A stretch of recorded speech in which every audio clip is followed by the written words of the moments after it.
This is problem 3-89. It's on page 157. Determine the specific volume of R134A, which is refrigerant, vapor at 0.9 megapascals, 70 degrees Celsius based on A, the ideal gas equation, B, the generalized compressibility chart, and C, data from tables. Also determine the error involved in the first two cases.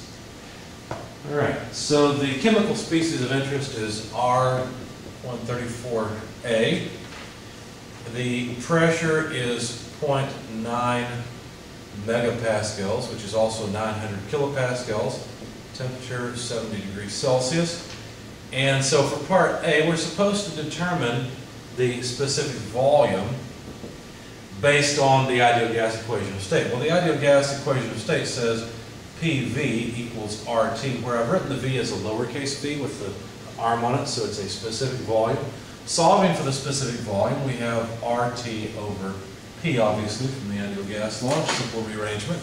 And so all we have to do is plug in what we need. Now, the gas constant for R134A, if you look it up in the back of your book, it's 0.08149 kilojoules per kilogram per Kelvin. The temperature is 273 plus 70, so we get to Kelvin, divided by the pressure is, I'm going to write that as 900 kilopascals, because a kilojoule is a kilopascal times a cubic meter. So that way, everything works out, and we've got cubic meters per kilogram. This comes out to about 0.03106 cubic meters per kilogram. Now, let me erase this portion and just leave the answer here from the ideal gas law equation of state. For part B, let's see, I'll tell you what, let me work part B over here. Part B, the compressibility ideas, the generalized compressibility chart, uses reduced pressure and reduced temperature. And what do they reduce? Well, basically, the reduced pressure and the reduced temperature are measures of how close the pressure is to the critical point of the species. The reduced temperature is how close the temperature is to the critical point temperature for the same thing, for the R134A. So we have to calculate the reduced pressure and the reduced temperature as the temperature divided by critical, I'm sorry, getting ahead of myself here, pressure divided by critical pressure and temperature divided by critical temperature. And again, these are just ratios, so they're just measures of how close the gas is to its critical point. Because remember, when the gas is closest to its critical point, that's where it behaves the worst. Okay, that's where it's most non-ideal. So anyway, you can look up the critical pressure of R134A. You go to the same place where I found the gas constant R. It's just the first page of the appendix in the back of your book, and it's listed there. It's 4.059 megapascals. So that ratio is 0.2217. The temperature, now you have to be careful here. You need absolute pressure. You also need absolute temperature. And so this temperature of 70 degrees Celsius will not be good enough. And so let's see if we add those together.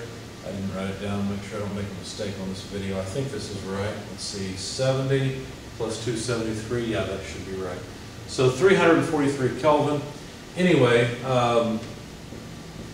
the critical temperature you can find where you found the critical pressure, and it's 374.2 Kelvin. The Kelvin cancels. Notice both of these, the reduced pressure and the reduced temperature, are dimensionless. They're just a percentage, if you will, of how close the temperature is to the critical and the pressure is to the critical pressure.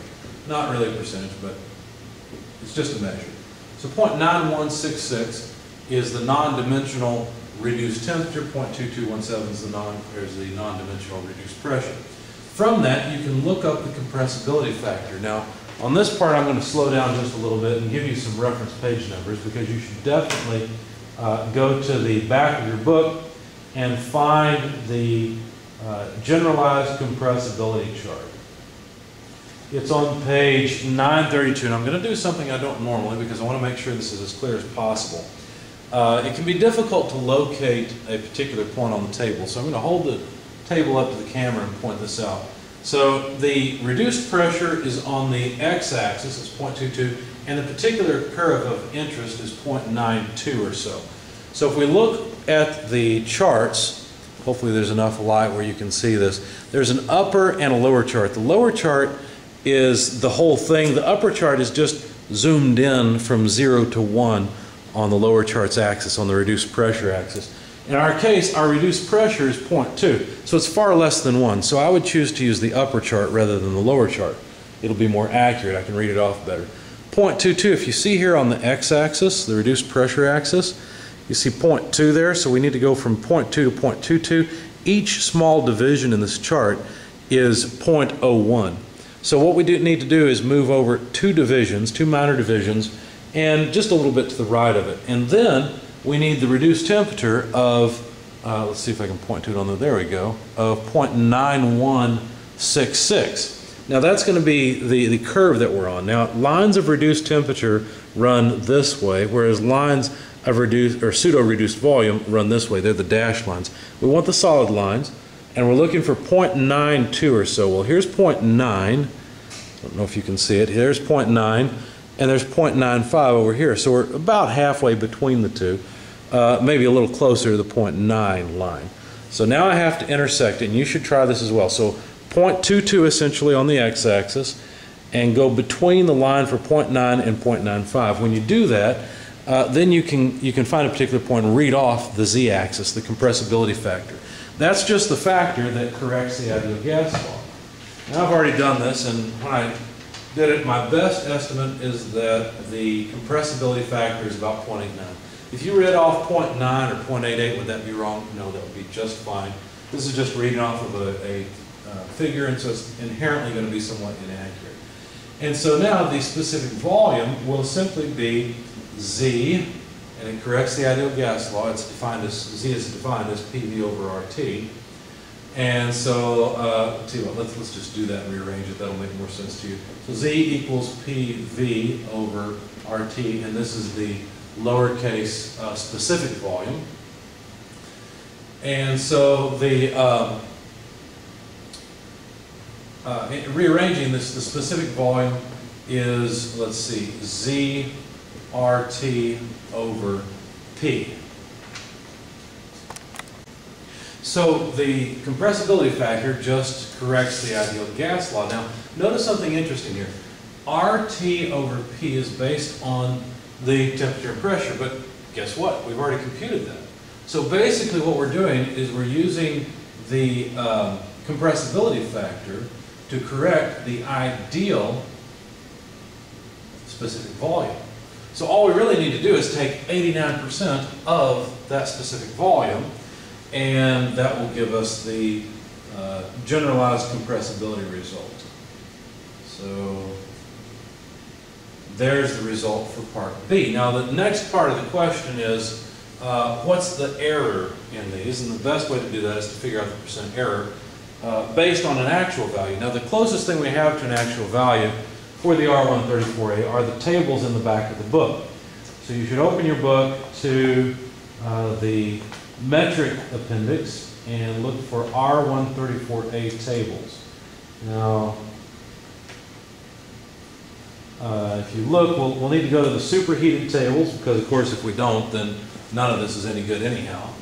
But go to the superheated tables, look up a pressure of 900 kilopascals, or let's see, it's listed in megapascals, so it's 0.9 megapascals, and a temperature of 70 degrees Celsius. You'll notice that for R134A at 70 degrees Celsius, 0.9 megapascals, let's see, I'm on the wrong page. Here we go. The specific volume can be read off. And so for part C, the specific volume is page 930 in the 7th edition. And let's see, there it is, 70 degrees. Lost my temperature for a moment. 0.9 megapascals. The specific volume is 0.027413. So the actual specific volume is 0.027413 cubic meters per kilogram. So there's the closest we can get to an actual specific volume. And so now if we want to calculate the percent error, then all we have to do is take the difference between the actual and the estimate. We'll need the absolute value of it, so 0.027413 less the estimate, 0.03106, over the actual value, 0.027413, and then multiply by 100%. I don't have space to write it, but you'll get the idea. Anyway, this comes out to 13.3%. So the ideal gas law really didn't do too bad of a job of predicting the behavior of the R134A. How about the corrected value, the generalized compressibility result? Let me move this result, 13.3% error over here, and then I can perform the same calculation. Okay, so now that we've got the percent error, I've just moved it over here to save some space. Since we've got the percent error for part A, let's get the same thing for part B. Now we don't need all of this anymore, and I need some space, so I'll just scoot that out of the way and just note again this is part B. The percent error is equal to the difference between the actual value and the estimate. Well, here's the actual value, here's the estimate, and I'm sorry, I forgot a zero here earlier. That's 0.02764. Yeah. So anyway, the estimate is 0.02764. The actual value is 0.27413. 27413 divided by the actual value. Well, the actual value is 0.027413. So if you take this difference and then take the ratio, of course, absolute value first, you'll find the percent error for the corrected ideal gas, basically the compressibility chart. That error is only 0.8%. It's less than 1% of error, which is pretty doggone good. That's impressive. So the generalized compressibility chart shines again and gives us a very good estimate of the specific volume of the R134A under these conditions.